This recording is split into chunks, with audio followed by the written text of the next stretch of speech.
The following video will demonstrate how to navigate the iPad email app. After viewing this video, you should be able to read, send, and organize email using the iPad Mail application. You may want to hold your iPad while viewing the video on a computer so that you can follow along and practice with the instructions provided to you. Alright teachers, this video will just serve as a walkthrough and overview of the actual mail application. Now there is a separate video to help you in regards to setting up your email accounts, both your work email and a personal email account such as Google, Hotmail, whatever it may be. But with the new update to iOS 7, things did change a little bit within the mail application. Now, if you have been using an Android phone or an iPhone, you're pretty familiar with mobile email. And they basically, although they look a little different, they basically have some of the same features. So I'm going to kind of show you where to access those and what you can do with this. Because honestly, when you learn this, I think you're going to realize that it's probably actually easier on you in a lot of ways to manage your email from the iPad or even your phone. It's just a lot more portable. It's a lot easier to respond back to someone in a timely manner, and you have it right there with you. Let's jump in here and see what's similar and what's different from in this new iOS 7 update. You would just simply tap your mail icon, and you will probably have a view that looks a lot like this. On the left hand side, you will have all of your inboxes that you can view as one if you hit all inboxes, or you can see your individual accounts. Like I have the inbox for my iCloud, PCSD, Gmail, and ACU account there. Now at the bottom, you actually have more features there. Those are not just your inboxes at the bottom. Those are your actual accounts. And what I mean by that is, like up here on PCSD, if I tap that, I can only go in and read and respond to email.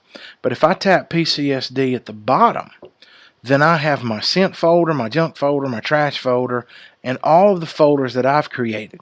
So I've got full control over my account there. Alright? Now this section up here, where you see the little circle, the all inboxes, those top 5 or 6 bars, is different in this update. You can now manage a little more here. Out beside where it says mailboxes in the top left corner, if I hit the edit button, then I get a lot of more different options here. Okay, I can actually add, let me just show you what happens. Let's say I add a to or CC and attachments and all trash. When I hit done, then I now see all of these features over here.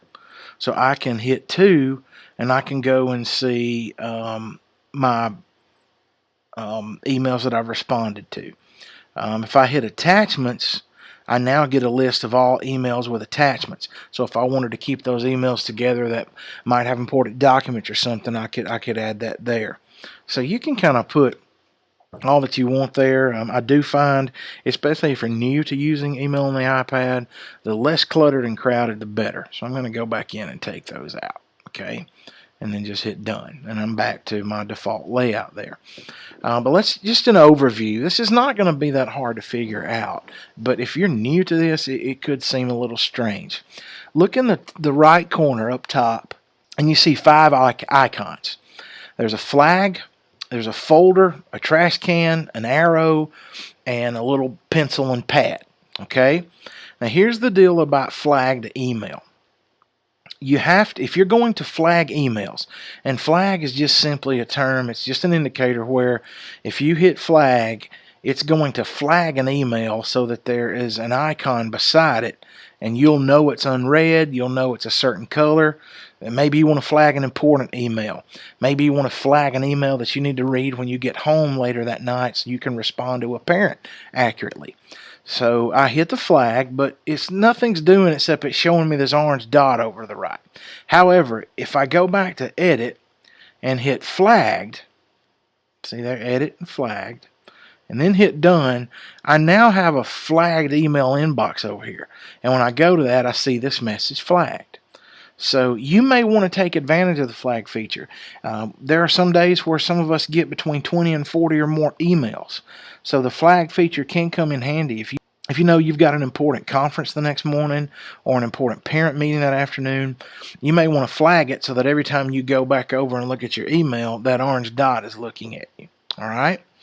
Let's say you're through with email and you want to get a little more organized.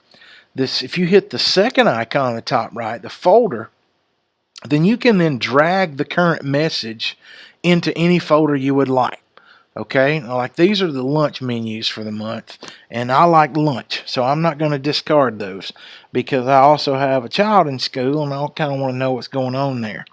So I might move it to a folder just so that my main inbox is not full. Well, I don't really have a folder that's appropriate. Okay, so I'm going to do something here. We're going to get a lunch menu every month, so I'm going to go back and actually make a folder here. All right, so I would start under PCSD, and if I'm going too fast, you stop and pause, rewind, whatever you need to do.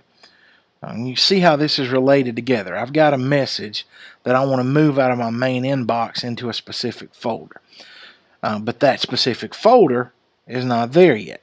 So I'm going to go and I'm going to select PCSD down here. I'm going to go to Edit. And then I'm going to go to New Mailbox. You see it at the bottom of the left-hand column there. Okay, and I want to name this Lunch Menus. And I would hit save. Now this folder, so you see the Lunch Menus folder. All right, so let's get this message where it needs to go. I can hit done when I'm finished. All right, I'm going to go and hit my folder icon above the message on the top right side. And then I'm going to select the folder where I want this message to go. Lunch Menus. Bam. It jumps right over there.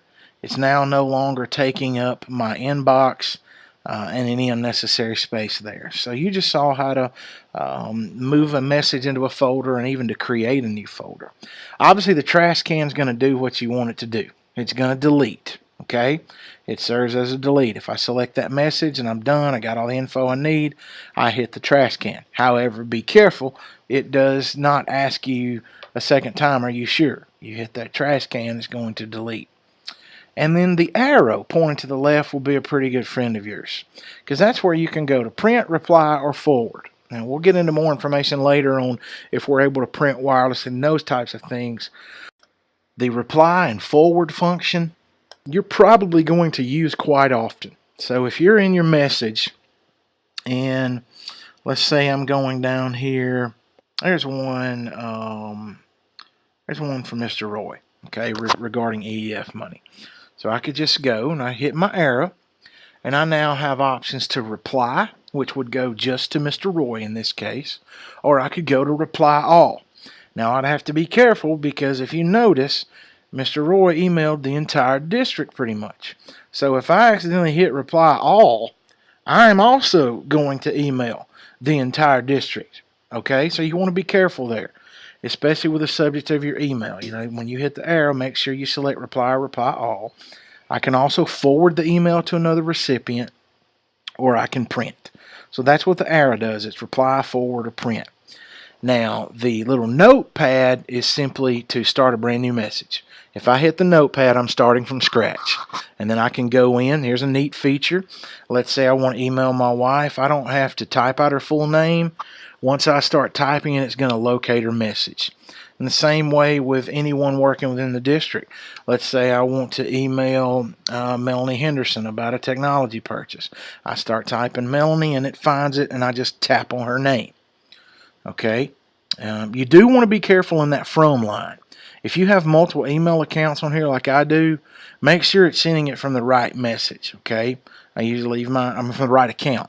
I usually leave mine as is there on the PCSD, but sometimes with personal emails, if I want to send someone something, I swap over to Gmail, and you do it all from that from line right there. You just select the one you would like. Type in your subject, that's, carbon copy someone or blind copy someone. And then you would just tap within the space there to type your message. Okay, so that's really about it as far as manipulating it, reading email, how to reply, forward, how to delete a message, and how to create a message from scratch. Okay. Um, as far as anything else we need to know in email, just a couple tips. If you're done and want to delete, you can do that. You don't have to hit the trash can icon. You can do it quickly one of two ways. I can simply swipe from right to left on one message. Like I'm starting about where the word yesterday is by this email from Lisa Roy. So if I start there holding my finger down and I slide over to the left, I can move it instantly to trash, or I can hit more, and it gives me options there to reply all, forward, flag, move to junk, that kind of thing. But if I want to delete it, I would just hit trash, and there we go. All right. If you set up a personal email, that may work a little different.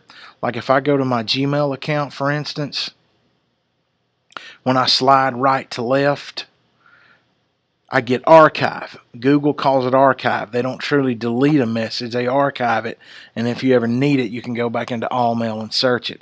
However, for space and other issues here at school, you can actually delete a message and erase it. So for PCSD, which is my main function, helping you with that, you are going to slide right to the left, and you're going to hit trash or more for additional options. Okay. You have a couple other options. You can search your inbox. You have that there. I can go into search, and I can type, let's say we'll use my brother's name for example. Anything that has the word Justin in there is going to pull up. Now this is important if you're looking for information on a student, or you contacted a parent earlier but you can't find the email. As long as it's not been deleted out of the trash folder, you can go in and search here and obtain that. Okay. And find that message. You can insert pictures in a message. I'll send a test message to my wife. Okay. I'll find her PCSD account. All right. Subject test for video, because she's going to get this message, wonder what's going on. Now, if I'm just I'm tapping one time in the line or the body where I want to type. Okay. So I'm typing right there. But if I want to access the other features, I have to tap and hold down. You'll see that circle pop up. Look what happens here. At that point, I can paste information or insert photo or video, or even if I've put a quote in, I can adjust or increase the level of indentation. All right. So again, I do that by holding my finger down by the cursor. Like if I want to just, like I'm right there. If I want to tap into the body to start typing, I do that. But if I want to insert a picture, then I tap and keep holding, because it's going to bring up more options for me. Okay. And I believe that's enough to kind of get you going through this. If you have any other questions, please let me know. At the end of the day, we need to be able to read, respond, forward, and organize our email. It is a great way of communicating here at the school level, and it's the preferred method of communication because there's a record, there's a written record. You don't have to worry about proving what you might have said or advice you might have offered to a student. You can get to that. So take the iPad and kind of mess around with the mail application, and let me know if you have any further questions. Thank you for your time.